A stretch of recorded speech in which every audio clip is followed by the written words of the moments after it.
Assalamualaikum warahmatullahi wabarakatuh. Selamat pagi anak-anak ibu sekalian. Baiklah, hari ini kita masuk kepada pembelajaran daring, di mana hari ini adalah materi kita menyambung materi minggu lalu. Kalau minggu yang lalu kita mengenai modernisasi, nah tapi minggu ini kita mengenai bentuk perubahan dalam modernisasi. Nah, bentuk perubahan dalam pengertian modernisasi adalah perubahan yang terarah atau directed change yang didasarkan pada suatu perencanaan. Sedangkan objek perubahan tersebut adalah suatu aspek yang terkait dengan manusia. Nah, aspek-aspek tersebut adalah yang pertama, aspek sosiodemografi, yaitu proses perubahan sosial, ekonomi, psikologi masyarakat seperti pola perilaku dan peningkatan pendapatan. Yang kedua, aspek struktur organisasi sosial, yaitu perubahan-perubahan unsur-unsur dan norma-norma kemasyarakatan yang terwujud apabila manusia mengadakan hubungan dengan sesamanya di dalam kehidupan masyarakat. Nah, modernisasi menyangkut perubahan sikap dan mentalitas, pengetahuan, keterampilan, serta struktur sosial masyarakat menuju suatu kehidupan yang modern atau sesuai tuntutan zaman. Nah, gejala modernisasi ditandai dengan majunya pendidikan, teknologi, perekonomian, dan pesatnya urbanisasi. Bentuk adanya modernisasi secara lahiriah dapat dilihat pada perlengkapan yang dimiliki manusia.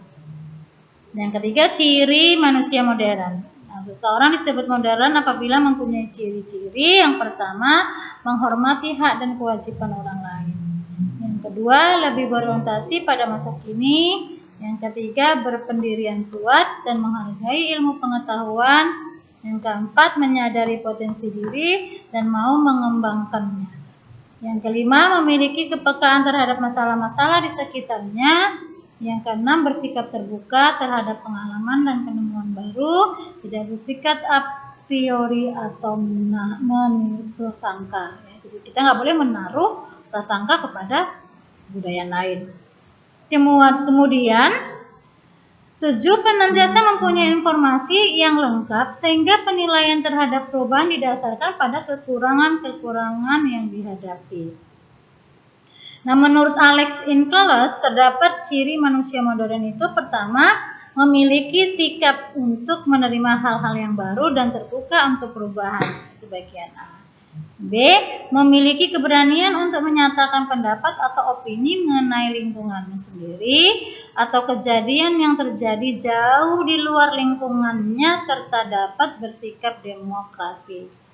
C, menghargai waktu dan lebih banyak berorientasi ke masa depan daripada masa lalu. D, memiliki perencanaan dan pengorganisasian. E, percaya diri. F, perhitungan. G, menghargai harkat hidup manusia lain. H, percaya pada ilmu pengetahuan dan teknologi. I, menjunjung tinggi sikap di mana imbalan yang diterima seseorang harus sesuai dengan prestasinya dalam masyarakat. Nah, 4 karakteristik modernisasi. Menurut Peter Berger, modernisasi mempunyai karakteristik yang pertama, A, modernitas telah merupakan ikatan solidaritas sosial yang melekat dalam kehidupan masyarakat tradisional. Jadi, menurut Peter ini modernisasi itu merusak ikatan solidaritas sosial. Hidup sepenanggungan dan kebersamaan semakin menipis, diganti dengan persaingan untuk memenuhi kebutuhan hidup. B, terjadinya ekspansi pilihan personal atau personal choice. Nah, modernisasi telah merubah masyarakat tradisional menjadi masyarakat yang individualisme. C, terjadinya peningkatan keragaman keyakinan, di mana modernisasi telah membuka peluang terjadinya rekonstruksi nilai dan norma. D, terjadinya orientasi ke depan dan kesadaran atas waktu. Dalam hal ini, modernisasi telah menggeser masyarakat tradisional yang semula ditandai orientasi kini, menjadi orientasi ke depan atau a priori.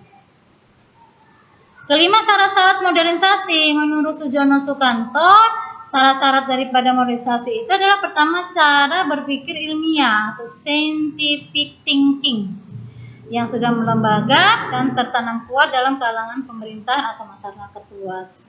B. Sistem administrasi negara yang baik dan benar-benar mewujudkan birokrasi. C. Sistem pengumpulan data yang baik, teratur, dan terpusat pada suatu lembaga atau badan tertentu seperti Biro Pusat Statistik. D. Pencinta iklim yang menyenangkan terhadap modernisasi, terutama media massa. E. Tingkat organisasi yang tinggi, tertanam disiplin diri. F. Sentralisasi wewenang dalam perencanaan sosial atau social planning yang tidak mementingkan kepentingan pribadi atau golongan. Nah, yang keenam, sikap mental manusia modern dan kebudayaan suatu masyarakat bisa menjadi pendorong sekaligus penghambat proses modernisasi. Nah, oleh karena itu, sikap mental dan nilai budaya suatu masyarakat sangat menentukan diterima atau ditolaknya suatu perubahan atau modernisasi. Nah, jadi, sikap mental yang dapat menjadi pendorong proses modernisasi antara lain adalah rajin, tepat waktu, berani mengambil risiko, disiplin, kompetitif, adil, jujur, toleran, dan peduli lingkungan. Nah, yang ketujuh, gejala-gejala modernisasi. Gejala modernisasi itu ditinjau dari beberapa bidang, ya. Modernisasi kehidupan manusia itu adalah sebagai berikut. Pertama, bidang kebudayaan. Nah, ini ditandai dengan semakin mendesaknya budaya tradisional oleh masuknya pengaruh dari luar sehingga kebudayaan asli semakin pudar.